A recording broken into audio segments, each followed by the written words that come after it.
And we're in 5, 4, 3. Wait to see my face popping up on the screen. There I am.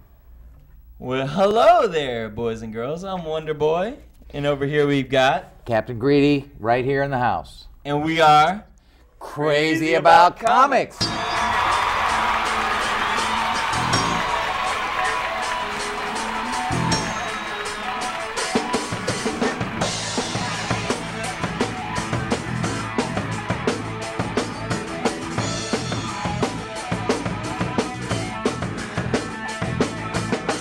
always dreamed of saving the day, but they call me a comic book geek. I never set limits on what man can achieve, so they call me a comic book geek. I love love and beauty and what philosophers say, but I'm a comic book geek. Don't call me a loser, 'cause I'm a comic book geek. I'm a comic book geek. I'm a comic book geek. I'm a comic book geek. I want to live in a world of adventure. I want to have the seas of immortality. I want to move across the limits of imagine, past the limit to believe that we can be beyond the limits of human. That's why they call me a geek. Oh, well, a comic book geek. I love a comic book geek. Well, I'm a comic book geek. Well, I'm a comic book geek, geek, geek. Well, I'm a comic book geek, geek, geek. Well, I'm a comic book geek, geek, geek. Well, I'm a comic book geek, geek, geek. Well, I'm a comic book geek. Introduce our guests, our friends. and we're here tonight with the Age of Insects, Sparky, and Louis, the artist of the Age of Insects. Yeah. Okay, how did you guys get the idea of doing the book, The Age of Insects? We'll ask Sparky, because you're the writer. Oh, boy. The Age of Insects. Well, consider that insects have been around for hundreds of millions of years, and Homo sapiens sapien has only been around for not many. And so I thought the rise of insects should happen. And you did what before you started becoming a writer of The Age of Insects? Like, how were you employed? What did you do? I've never really been employed. Well then, on to our next question.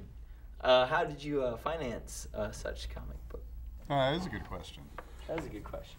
But how could you never have been employed, a man of your advanced years? Is that the right way to say that? Well, you do all have the same hair color. Well, yeah. How did you get to be this far without working? Well, you know, there are many ways you can do that. You can have parents that are rich. I didn't. Okay. You can commit crimes and get away with it. Didn't do that. I didn't get away with it. They're being very evasive, dude.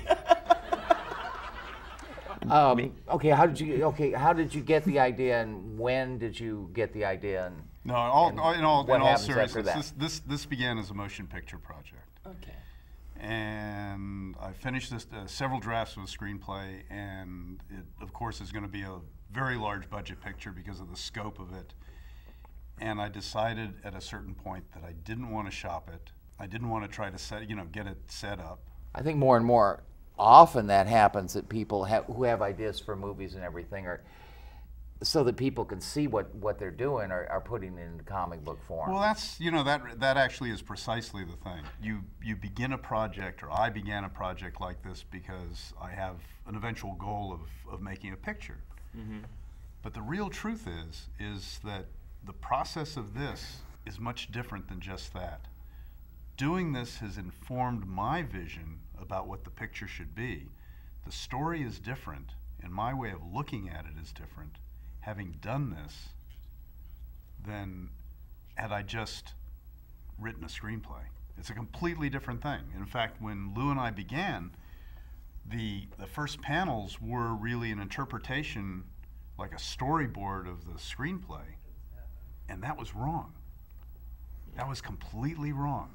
this is a different form. This is not a visualization of a screenplay. A comic book should never be that. Just as a film, in my opinion, shouldn't be a strict interpretation of the comic book. They're different things. medium. They're totally different. Okay, so you got the idea, and then you need somebody to draw your idea out. Right. And Louis comes in how exactly? Or he could. Well, I think I could probably explain who. It's probably better if I tell you because I had to look for Lou. I had to find a good, working companion. It's this kind of partnership. It's like marriage without sex. But Lou offers sex, which is what. Well, that makes it even better. No, and this is of course why this is why we're together 3 years later. There's still something to keep it going. But I looked for a year for somebody, and a lot of the people that I interviewed, it's like their work was so derivative of other comics. It's the same thing, it's the same thing really for writers of screenplays. It's like everything is recycled. It's as though their only life experience is the movies that they see. And for a lot of comic book artists, their vision is only just a regurgitated version or vision of something else that they've read and that's influenced them and become part of their psyche. And Lou is a little different than that. Well, Lou was on our show as Captain Marvel, and we have a great first trick photography we ever did. Lou, why don't you give us a little talk about your background? And concerning Age of Insects, at the time Sparky was looking for somebody, I was actually employed at Comic Craft with Richard Starkings. That's the lettering studio that during the 90s had most of the DC and Marvel stable because they were the first big company to do digital lettering. And while I was there, I really learned a lot about the production process. It was really informative for anybody that ever wants to get into doing comics. I highly recommend, if you can find a studio job, even if you're doing it in a newspaper doing paste up, you learn a lot about what it takes to get something ready for press.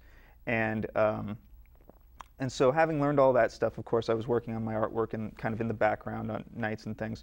And I met with Sparky for the first time. He had come into Heidi Ho Comics looking for, Heidi Ho Comics is in Santa Monica, by the way. It's just... We won't talk about that. Okay.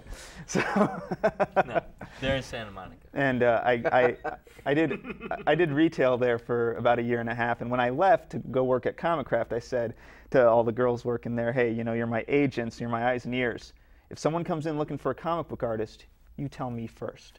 And they did, and that's exactly what happened. How many of those girls were you able to sleep with by telling them that?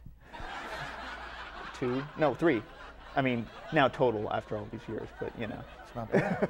How many of them had purple hair? None, 0. Okay. How many of them were over 180 pounds? 0.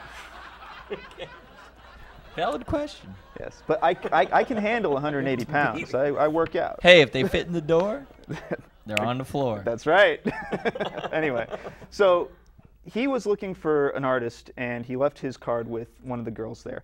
She gives it to me, and we had a meeting, and then a year went by, something like that. A year went by. I'd since stopped working at Comic Craft. My life situation kind of changed. I decided to excuse myself from comic books for a little while and kind of concentrate on myself as an artist.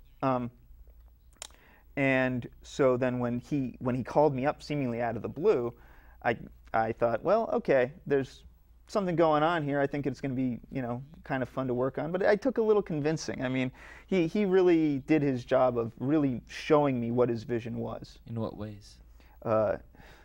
Highly sexual, Mike. I assure you. No, but in all seriousness, it was, he really showed me what his vision was, what the scope of the project was, and I sat back and thought to myself, well, this is an opportunity I can't really pass up. Any regrets? Regrets. Sorry that we didn't get capes and spandex on all of our characters, that's something that there's just not enough of in comics, and I really miss it, But you did get a girl dressed up in a bug outfit at Comic-Con. Hi. Oh my God, they're alive! Whoa! This past year, San Diego, 2007, still 2007, right? Yeah. We had Bug Girl, and she was adorned in a lovely dress. great. And the dress actually had live Madagascar hissing cockroaches embedded in little pouches that made up the overall outfit. Which is better than the last girl I took home, which had live Madagascar hissing crabs. But that's another story for another time, boys and girls. You got something to say? No, I lost my train of thought. Are we switching cameras a lot? Sometimes I see it's just Louis, you know, and we've got 3 cameras. Let's use them. And it's my show. I like to see myself a little bit more. But Captain okay, so Greene playing the role. Oh, hey, what about money? Are you paid pretty well? Oh yeah, sure. Because you don't. Did you want to talk about how much? Yeah, I always get in trouble. I get paid $10,000 per page. I think I'm the highest paid comic book artist in the industry, and you know the hard part is finding time to draw. Let me see what else. When I'm busy spending money. Okay, what about all that money? That's good. Oh, what about the van? How much did that cost, Sparky, to get that van done? I'm still making payments on it.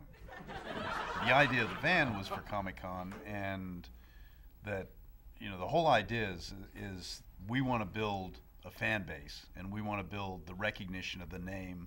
Are you planning on having more along the way? Oh yeah, okay. Definitely. I mean, but you know, listen, it's all about money and how much you can afford and what you can do. So this is a very expensive presentation. Now, has it gone through Diamond? Has it been solicited yet? I don't know what I should say about it because.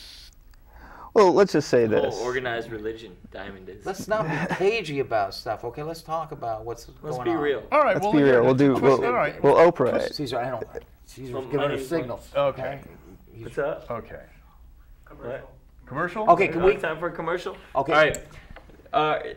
We need to get Diamond back to Comics this. is quite possibly the greatest distributor of comics out there, and they're your one and only source of comic I'm books. supposed to take a break. So make sure that you always shop from Diamond Comics and prescribe to the Muslim religion, please.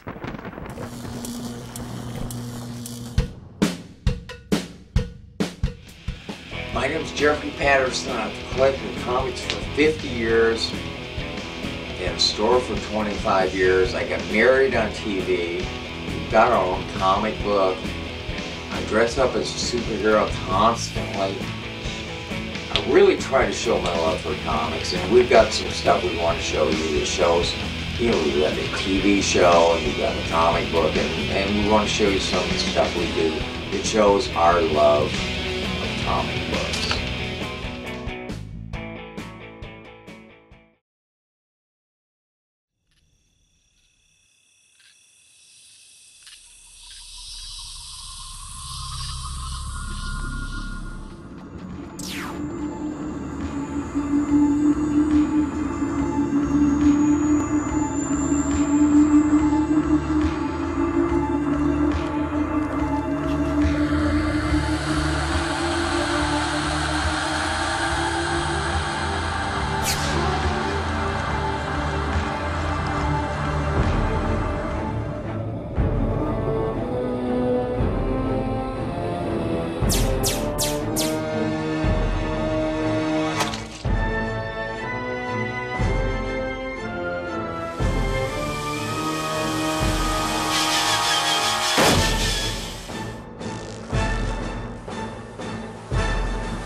That's why they call me a geek.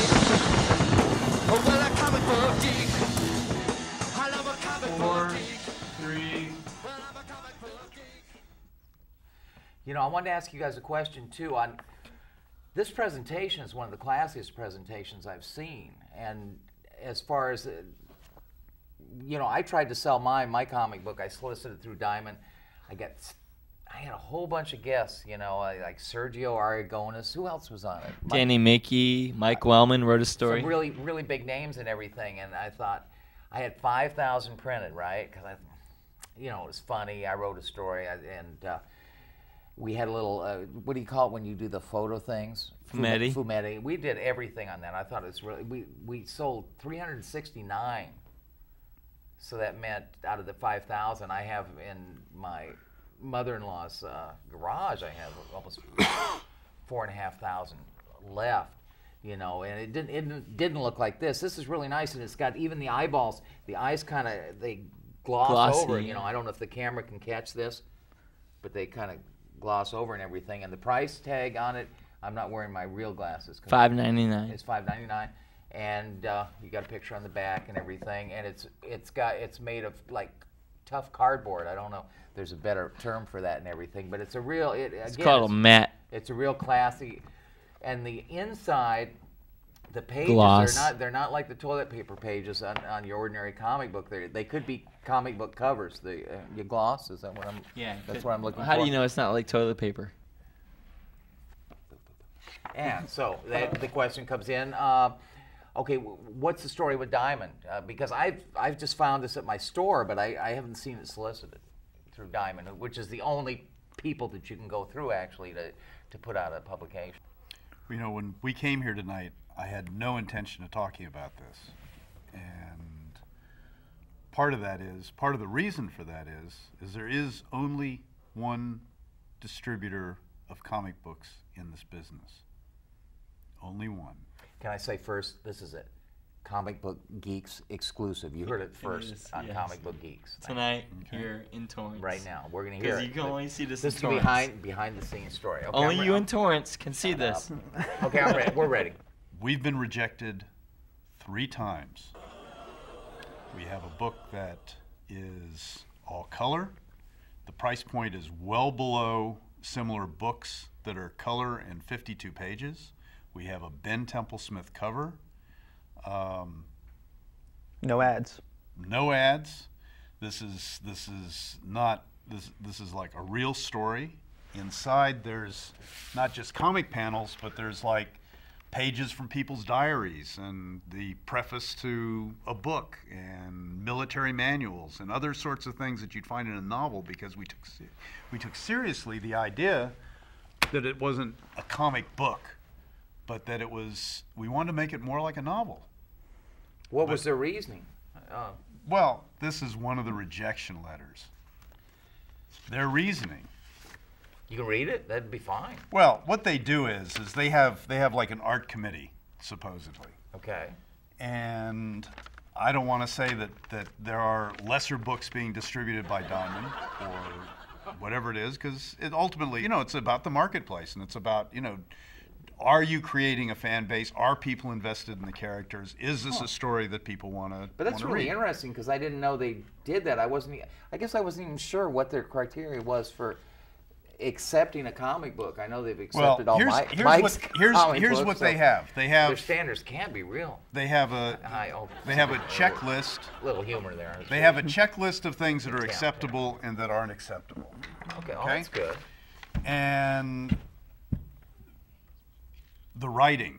The problem they had with the writing, it wasn't the story, it wasn't the characters, it wasn't the pacing, it wasn't the believability. What was it? It was the lettering and the font. The artwork, they didn't like the anatomy, they didn't like the inking and shading, and they didn't like the coloring. Well, I'm not going to get into discussing other books that are being distributed through Diamond, Right. but Lou's Surely work, not mine. Lou's work is on par with everything that's being distributed. So, yes. And Of course, that's your opinion. That's my opinion. How good it is. It's their opinion. Again, it's all opinion, but it's their opinion. Now, do they have like 3 or 4 people? Or let me tell you a little how do they more do about that? it. I don't know. No, that's all right, though, because I come from the motion picture business, and I'm used to this sort of thing. Have you had movies produced? Yeah, I don't want to even get into that. But okay, that's a whole other thing, and you know, you can figure that out. But I'll think about it. But you know, the point is that when you have a product that is not expensive to distribute, that we're willing to support, that we have more than one book finished, that the price point is right, and that we clearly have the ability to support the promotion. We've made probably one of the biggest introductions of an independent book at Comic-Con. We're enthusiastic, we're dedicated. This is something we're not doing this for the money. This is something we're doing because we love it. I can go make a lot more money doing other things. I have other skills. It's bullshit. Let the work speak for itself. We at the Comic Bug and also at Jeffrey's Comics are very supportive of people like that are passionate about making comic books and making their dreams come to life and sharing them with others for a price. And you know, yeah, totally. Come to our stores and pick them up, and yeah, totally. Now we really want to encourage. We always want to encourage people. You know, have a dream and we're just starting out. You know, when you're with Marvel and DC, it makes it a lot easier to get people to see what you've done. But you said you had 3 rejections? Well, we took the suggestions from the person at Diamond who had all the good suggestions. Okay. We took his suggestions very seriously, took them to heart. Now we couldn't start over from the beginning, but we could. We did implement. We We implemented some of them. Some of his suggestions were really excellent. So However, yeah. we didn't do all of them. And here's the interesting thing.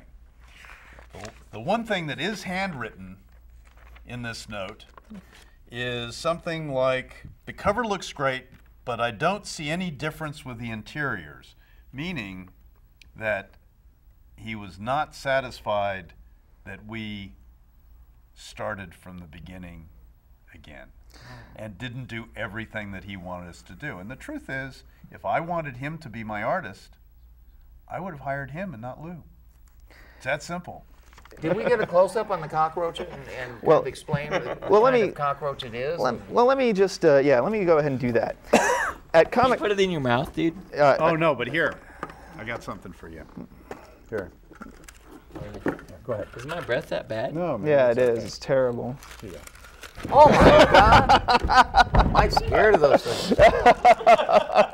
Wow. Thanks for saving me the trouble of having to pull them out. Okay, this is a Madagascar hissing cockroach. Altoids all along, dude. Come on, Mike, sit down. Camera's in I'll the keep it wrong away from me. I place, Caesar. promise. He's very hygienic. okay, He won't man. let me drink out of his drinks.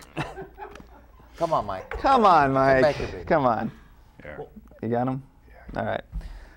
And in the book, you talk a lot about the quality of cockroaches, how their mandibles are strong as things like that. I thought that was really interesting. Can you give us some cockroach tidbits? Well, you know, actually, our book it's a bit misleading because the book isn't really about cockroaches. The book is about the rise of another species that of humanoid that has some of the characteristics and DNA of insects. Now, the origin is yet to be revealed in the book. Okay. So we want to save that. we don't know what- we want to save that for issue 3, but we can say that there is Get a close-up of this. Is beautiful. there is a government organization that is hunting these half human, half insect people. But they look like you and I. Right. For the most For the part. most people part, do, they yeah, look. okay. You know, they live amongst us. Wow, look at! Can you get his little antennas, his little creepy little antennas going on like And- this? That's really cool. And They are so very. Have you? Here, you should hold him. Like this?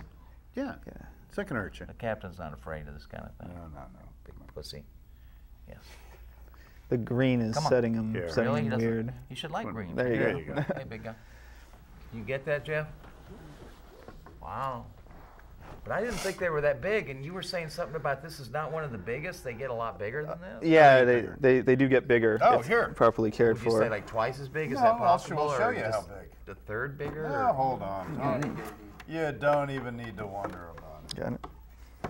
And by the way, is Louis the co-creator because he drew the first conceptions? Because they do that in comics. I never agreed with that, but Well, nobody I really wouldn't asked go me. that far because I wouldn't that'll come back and bite me later on when wouldn't his agree with attorney that like either. takes the video. Yeah, but look what and, happened with Stan Lee. Well, Jack look what Kirby's happened with supposed Mike to be the Wellman, co-creator. dude. Look what happened to me, dude. Yeah, but Let me put it this way. that's Listen, traditional. Like I say, no, you know what? I think you're, it's you're, wrong. you're asking a really good question, though. No, he's not the co-creator. But Exactly. Lou has a lot of input in on this book, more input than an artist typically has. And frankly, I wouldn't want to do this without Lou. Well, let me say this And too. that's after Hey, 3 Sparky? years. That's after 3 years of working with him, and that says a lot. Sparky, let me tell you something. I offered Lou a job last week, and he turned it down. Blow dude. job. No, not a blow job. Here, look at the size of this one. Wow.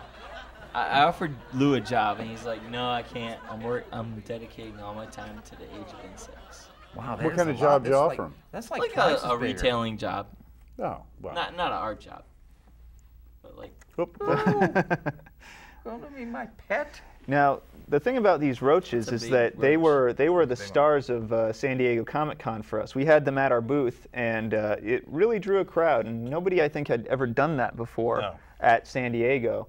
We managed to get away with it this time. Did you get any flack for They it? are No, creepy. No, actually, we but didn't. because we really had control over the situation.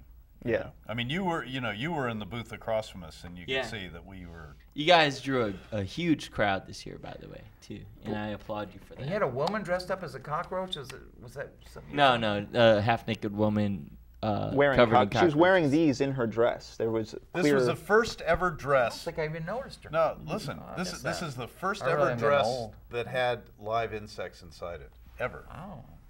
A first. Lou's idea. Not really. good. No, it wasn't really my idea. We By went. the way, just let me mention this too. When they talk about creating something, now if I write Captain, say I create Captain Greedy, and I say, okay, he's going to be a guy. He's got dollar signs. He looks a little bit like Superman and everything. I give it to Mike, who's my artist. Mike draws it up. Then we are listed according to comic book history or whatever. We're co-creators.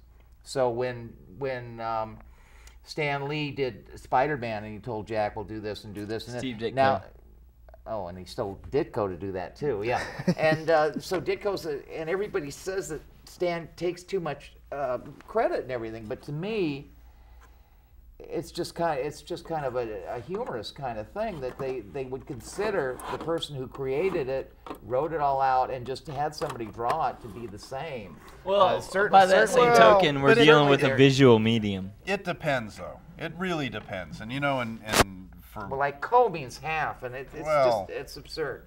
that- That's my opinion. And I am the captain. What the hell? well, in a way you're right, but in another way, Well, yeah, everybody. There's just whatever way you want to look at it. I'm gonna wind it up, all right? I think that comic books are a visual medium. An artist is due his right, and in Lou's instance, that's cool. That's he definitely visualized. I really didn't want to go on this too far. I just wanted to say that because it's much more interesting that they've been rejected by Diamond, and that I mean that's the major way that a person who has a comic book gets it seen by the It's the public. only way. There are like maybe 5,000 comic book stores, and there's one distributor, and that's Diamond. There's a distributor Cold Cut that does some independent things, but essentially there's one distributor, and that's Diamond. And even if you're accepted by Diamond, you're fighting an uphill battle. So. And if you have a comic book, they accept it for the first issue. It sells X amount. If it doesn't sell that many, you really don't get to do the second issue. And I think there's some financial questions, and I'm not saying that it's wrong even, because I'm not sure I even think it's wrong. But they have certain standards, and it's pretty interesting the standards that they have. But it's funny because I have a solution Just for the whole continue in thing. a comic book.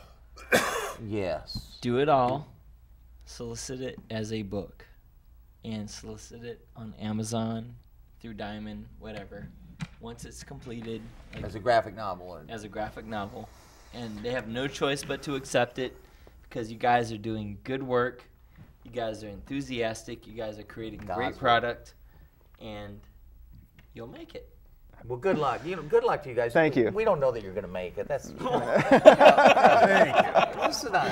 They're gonna make it, dude. We They're gonna make it. We Thank you we so hope much. you guys make it. They're Mike, gonna make Mike knows you're going to make it. Actually. it. I know hope- they're gonna make it. and I hope you're going to make it. Watch this episode one day and remember when he said that he doesn't know, but I know. You know. Sparky, respect levels. Oh, respect. Oh, I love respect. There we go. All right. Another thing I've been telling Jeffrey at Jeffrey's Comics about is the hugs. Go on, hugs. All right. Sparky, I want a hug from you. No, I'll take it. You said the hugs were for the women and the respect levels were for the guys. That's all we can good. get close to his girlfriends. Yes. All right.